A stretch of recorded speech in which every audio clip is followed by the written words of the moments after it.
Con la mirada puesta en la guerra en Ucrania, en la postura de China, si os parece, vamos a mirar otra de las cuestiones de esta semana, otro de los temas principales, estas tensiones entre India y Pakistán que vienen escalando, que son muy serias porque concierne a dos potencias nucleares y, bueno, parece que hay cierta mediación, pero que no se termina de desescalar. Te quiero preguntar por esto, Juan Antonio, ¿cómo está la situación entre India y Pakistán y qué opciones tiene de escalar aún más, de ir a un conflicto abierto?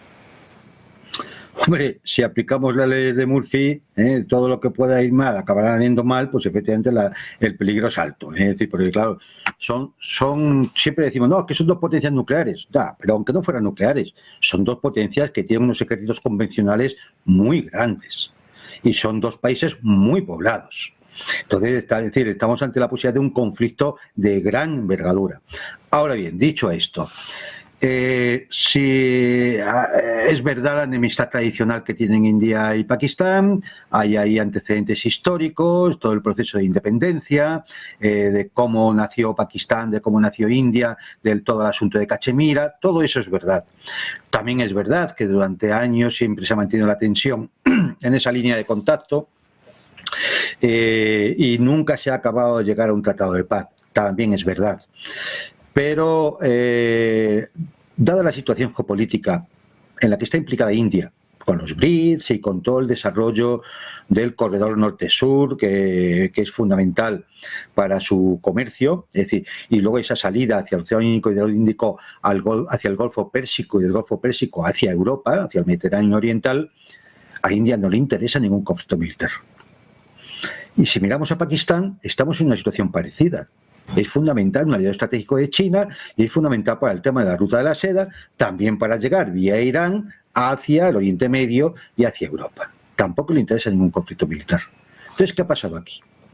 Partimos de ¿qué? De una oscura acción terrorista, de un grupo terrorista que provoca una matanza de turistas y de ciudadanos indios cerca de la frontera. Por supuesto, sigue sin aclararse ni el origen, ni cómo se ha realizado ese atentado, ni nada por el estilo. Esto es altamente sospechoso. Evidentemente no tengo ningún tipo de información privilegiada, pero yo creo que es un tema a analizar. En definitiva, ¿a quién beneficia este conflicto? ¿A Rusia, India, China, Pakistán, Irán, que son las grandes potencias que están en toda la zona euroasiática conformando una red comercial y de infraestructuras de norte a sur y de este a oeste? No, a ninguno de esos les interesa. En todo caso, le interesa a otros actores que no están ahí. Por otro lado, yo creo que hay una cierta racionalidad, tanto en unos como en otros, tanto en indios como pakistaníes, para no escalar. Es decir, a veces pues las cosas nos parecen muy graves, ¿no? En principio, pero cuando se dice que ha habido un combate aéreo de más de 100, creo que eran 125 aviones, escuché yo ayer, 125 aviones, una batalla aérea. Bueno, a ver, la realidad es que estos aviones toman vuelo, se acercan a la frontera y lanzan sus misiles y no pasan ni siquiera al espacio aéreo del otro país. Y esto ha ocurrido en los dos países. ¿Qué significa esto? Que hay posibilidad de aguantar el tirón y para impedir, tirar de la escuela, para impedir que la cosa se desmande, precisamente porque estamos hablando de potencias nucleares y un conflicto, aunque fuera convencional, que podría ser desastroso, ¿no? Con lo cual yo tengo la esperanza de que con la acción diplomática tanto de Rusia sobre India como de China sobre Pakistán e incluso otros actores, puedas controlarse esto y dentro de unos días, después de una serie de escaramuzas como la de hoy, ¿no? Duelos artilleros, un puesto por aquí, fronterizo, yo creo que se acabe logrando controlar la situación y no vaya a más. Solamente reseñar una cosilla, para que todos nos demos cuenta. ¿Esto no debe haberse tratado en algún momento en el Consejo de Seguridad de Naciones Unidas? Es que igual conviene ir cerrando aquello, apagando la luz, echar un poco de Zotal para desinfectar y dejar de gastarnos el dinero en eso. Porque es que, no sé, es decir, nadie se lo pregunta. Hay muchas preguntas. ¿A quién le interesa este conflicto? ¿Qué está pasando desde que Donald Trump llegó a la Casa Blanca? Que Ya, bueno, que iba a ser el pacificador y de momento tenemos la guerra en Ucrania igual, no la soluciona en 24 horas, tampoco en 100 días. Tenemos una escalada en Israel, ¿no? Aprobando ya apoderarse de toda Gaza, sigue allí el genocidio, y ahora tenemos estas tensiones entre India y Pakistán. José, te quiero preguntar por esto, ¿a quién le interesa esta escalada? Bueno, vamos a ver. No podemos hablar de Pakistán sin hacer caso de los dos elementos que vertebran el país. Uno es el ejército y el otro es el ISI, el servicio de inteligencia.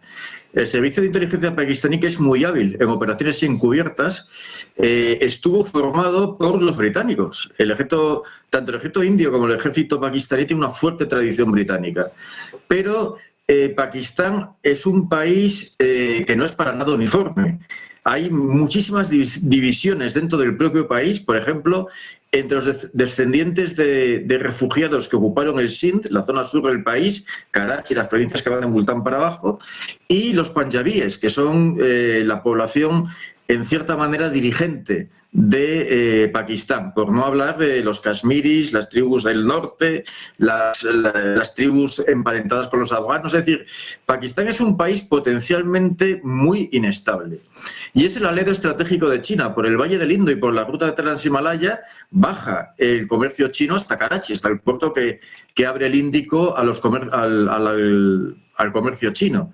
Entonces, es un aliado estratégico de China y, por lo tanto, por otro lado, es un país muy infiltrado por los británicos y con muchos y muy buenos contactos tanto con británicos como con norteamericanos. En la guerra de Afganistán, Pakistán, el ISI colaboró, y el ejército, en la época de Zia-ul-Haq, colaboraron estrechísimamente con la CIA, con los mujahidines afganos, etc. Es decir, es un verdadero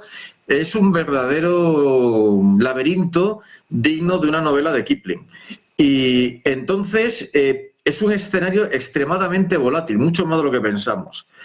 Y por lo tanto, cualquier crisis que ahí estalle, no es simplemente ya el hecho de que pueda haber una guerra entre Pakistán e India, que lo veo difícil.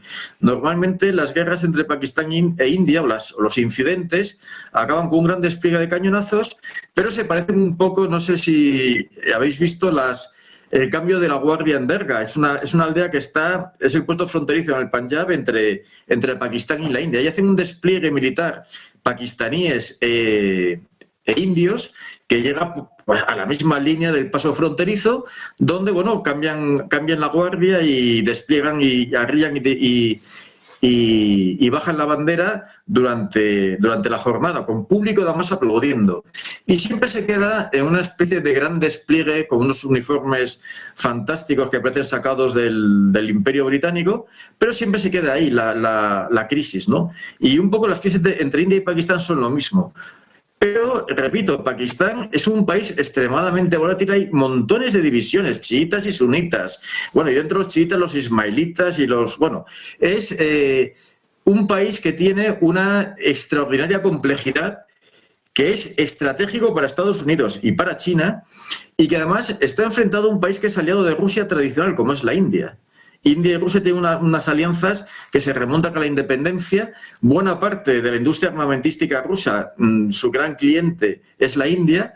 Y, bueno, pues un conflicto entre India y Pakistán podría tener un efecto bastante negativo en el eje ruso-chino, por ejemplo.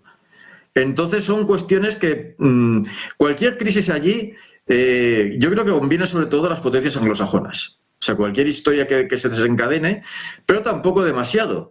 Porque ya digo, Pakistán, al mismo tiempo que depende muchísimo de China, tiene también, sobre todo en su cúpula militar, desde la época de Ayub Khan y los dictadores de los años 60, tiene una muy importante influencia británica, que no ha desaparecido.